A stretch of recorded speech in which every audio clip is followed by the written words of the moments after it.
महान scientist Albert Einstein की theory of relativity के हिसाब से हमारा यूनिवर्स एक टाइट शीट की तरह है जो किसी भी भारी ऑब्जेक्ट के वजन से बेंड हो जाता है।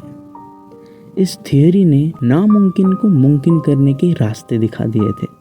अब अगर मैं आपसे कहूँ कि इस पेपर पर ए से बी तक का सबसे छोटा रास्ता बनाएं, तो फिर ये वो रास्ता होगा जिसे हम डिस्प्लेसमेंट भी कहते हैं। लेकिन अगर इस पेपर को फोल्ड कर दिया जाए एंड ए और बी को पेपर में बनाए गए एक होल के जरिए जॉइन कर दिया जाए तो ये सबसे छोटा रास्ता होगा। इसी तरह के टनल्स या होल्स हमारे यूनिवर्स में भी होते हैं जो इसी टाइट शीट को फोल्ड करके बनते हैं, जिन्हें हम वॉर्म होल्स भी कहते हैं।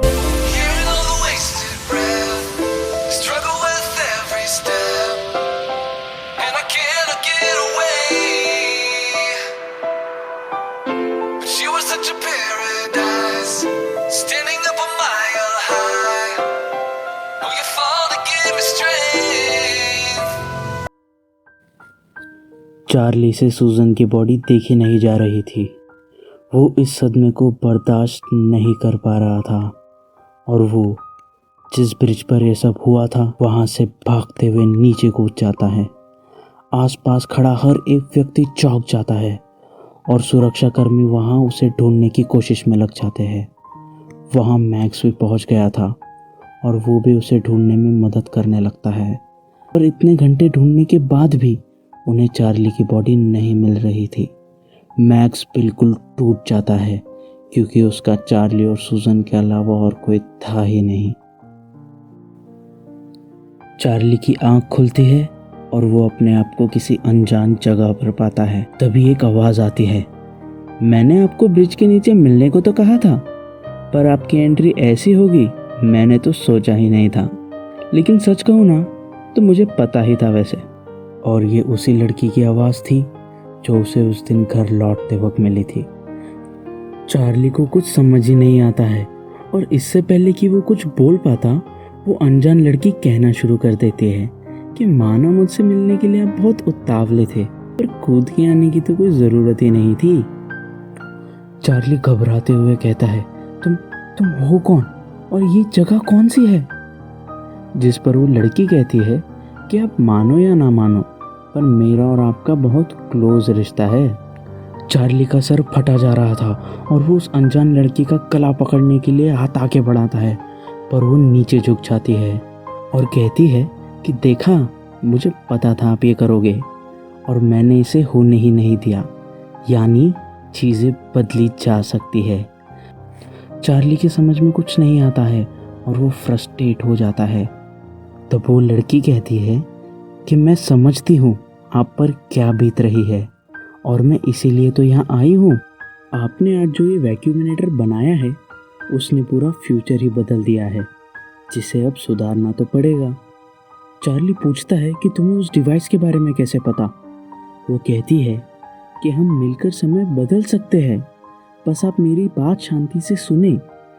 चार्ली वहाँ से भागने की कोशिश करता है, पर तभी वो लड़की पीछे से कहती है, आपका पूरा नाम है चार्ल्स शॉ और आपके बेस्ट फ्रेंड का नाम है मैक्स कॉले।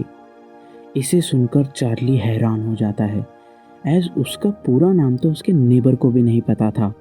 वो लड़की कहती है कि आपको मुझ पर भरोसा करना होगा, प्लीज़ मेरी बात सुनिए। चार्ली उससे पूछता है, तुम्हें मेरे बारे में इतना कैसे पता है? जिस पर वो लड़की कहती है कि मैंने कहा ना, मैं आपकी बहुत क्लोज रिलेटिव हूँ। अब आप थोड़ा शांत रहिए और मेरी बात सुनिए। मैं आपके साथ एक डील करना चाहती हूँ। चार्ली पूछता है, कैसी डील? जिस पर वो अनजान लड़की कहती है, मैं आपको सूजन वापस दे दूँगी, जिसके बदले आप मेरी एक हेल्प करोगे। चार्ली कहता है, हेल्प? कैसी हेल्प? वो सब बाद में, पहले मुझे आप ये बताइए कि आपको आपके पार्टनर वापस चाहिए या नहीं।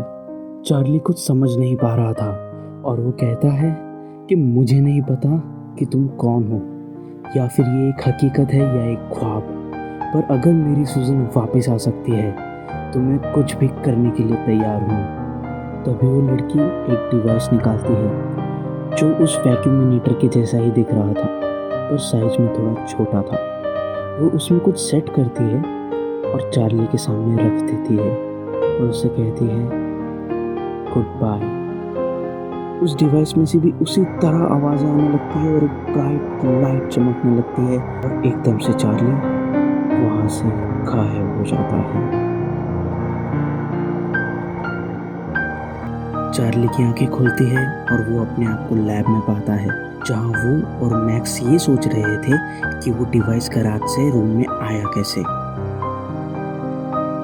चार्ली हैरान हो जाता है कि वो समय में पीछे आ गया है और तभी डोरबेल बजती है एंड चार्ली और मैक्स दरवाजे की ओर जाते हैं।